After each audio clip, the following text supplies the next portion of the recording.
Hey guys, what's going on everyone? Welcome back to the channel, and today I quickly wanted to talk about the patch notes that were released yesterday for the newest update coming in 25th of May for Recon Breakpoint. And even though I'm very impressed about the overall amount of things we are getting, from bug fixes to new gameplay mechanics all the way down to the cosmetics, I can't help but feel a little bit cheated by Ubisoft on this one.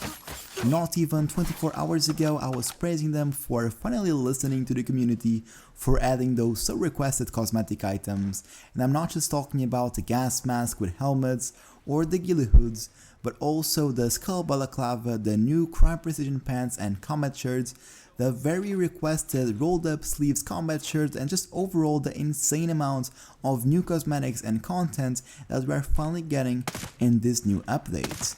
And even though that is absolutely great and a breath of fresh air for a community that not only needs it, but deserves it as well, especially after the content drops being so scarce and far throughout. And what could be seen as an apology update for all of us players out there who live and die for this game, what we got in return was, yes, all of those cosmetic items we really wanted, but we also got a paywall in between. You know those 3 gas masks that work with helmets now? Well, only one of them is in Maria's shop, the rest of them are paid for. The 4 new ghillie hoods, well, one of them is a mission reward, which is fine, another one is in Maria's shop, but what about the other 2? Probably paid as well. One of them even comes in a bundle. They had the audacity of creating 8 new bundles. That's like $80 worth of cosmetics, which is more expensive than the base game and definitely much more expensive than how much the base game is selling for at the moment. And I'm not saying that Ubisoft is the only company out there doing that, but not like this, not really at this level. It has come to a point in which at least 60% of the new cosmetics are going to be paid for, which is just unbelievably wrong for the community they so desperately need to keep alive. Now, getting a little bit off the cosmetics and going in for the new weapons, according to the patch notes, the MSR and the MK18 assault rifles are going to be available at Maria's shop, and the MDR is going to be a teammate mission challenge. But what about the 4 custom, the M4A1 survival and the M590A1 survival? Well, those are going to be paid for. Only 3 out of 6 new weapons are going to be available for the average player out there that doesn't have the money or desire to sink in more dollars for a game that is not getting nearly as much content as it should be. And for those players who grind the game and still want to get those free weapons, what they can expect is a much more overpriced tag on those. I mean, we have been seeing it since the beginning. New weapons used to cost from 10 to 15k credits, and the last ones reached a crazy amount of 40k credits. And since, according to the store overall patch note, the pricing structures have been revisited, so I think we can all guess what that means. And I don't think it's lower prices. I can be wrong, but I wouldn't be surprised. But even if I was wrong, all the good cosmetics are still going to be paid for. The Team Wendy Axial Ballistic Helmet, the Skull Balaclava we really wanted, the Revision Stinger Hawk, the Cry CPC, the Cry G4 Combat Shirt with rolled up sleeves, the new Cry G4 Combat Pants and Combat Shirts. All of those great cosmetics are all going to be paid for. For those who really wanted some Russian gear, well, the 6B47 helmets paid for, the 6B46 vest paid for, the Russian Chummer jackets and pants all paid for, the Russian paratrooper beret, the M23 chest rig, the sleeveless Telshnyaka all paid for, and I'm so sorry if I butchered that. I really am, but all of them paid for. For the guys who play Rainbow Six Siege and want to play with those operators from the likes of Ibana, Jaeger, Termite, EQ, Mira, Mazel, Twitch, Zofia, Lion, Nock and Valkyrie, all of them paid for. I could go on here, I've got many bundles to go, but I think I've got my point across, and the point here is that this is just a little bit too much. It's not a healthy relationship.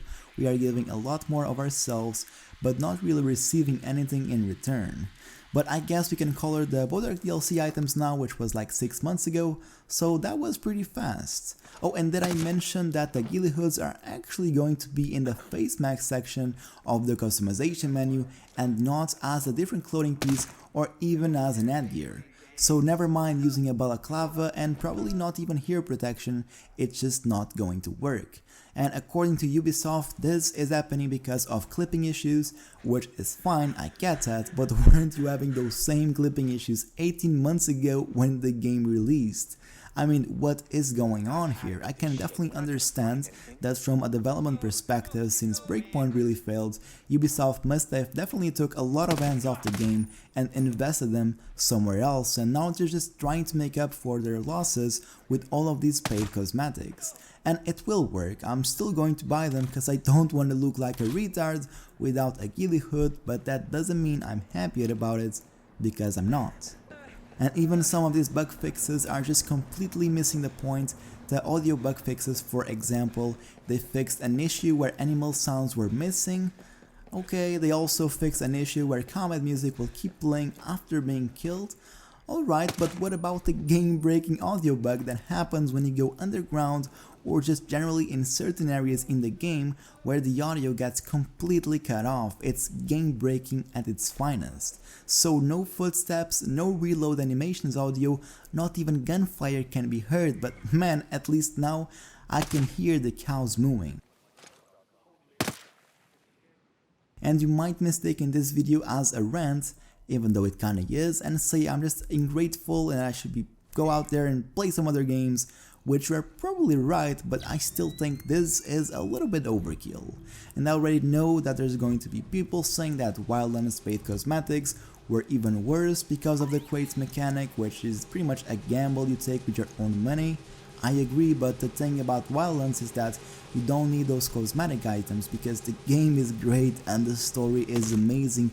You don't need to buy expensive cosmetics to make up for a bad game, and that's kind of where Breakpoint goes full circle. Awesome, we have these new cosmetics, but what about the gameplay? This update exists solely for the purpose of making you log into the game and instantly head to the store, and it's not some AI challenge missions that are going to make up for it. There is no improvement in replayability whatsoever. The only difference now is that you're going to be looking a little bit cooler in this empty place. But yeah guys, a little bit of a rant today. Who knows, maybe the AI teammate missions are really cool and they somewhat wake up for it, but if they're anywhere near the class challenges, I'm probably not even going to grind them anyways. Definitely let me know your opinion down below in the comment section. This is just one of those videos that I already know there's going to be mixed reactions to, but that is going to be it for today guys. Until the next time, have a good one, and I'll see you guys on the next video. CUSTERPLAYS signing out. There's nothing to report. I guess that's kind of an existential thing. Like if a tree falls in the woods and... Wait, what? Please. Leave me alone. Who are you? Oh, shit.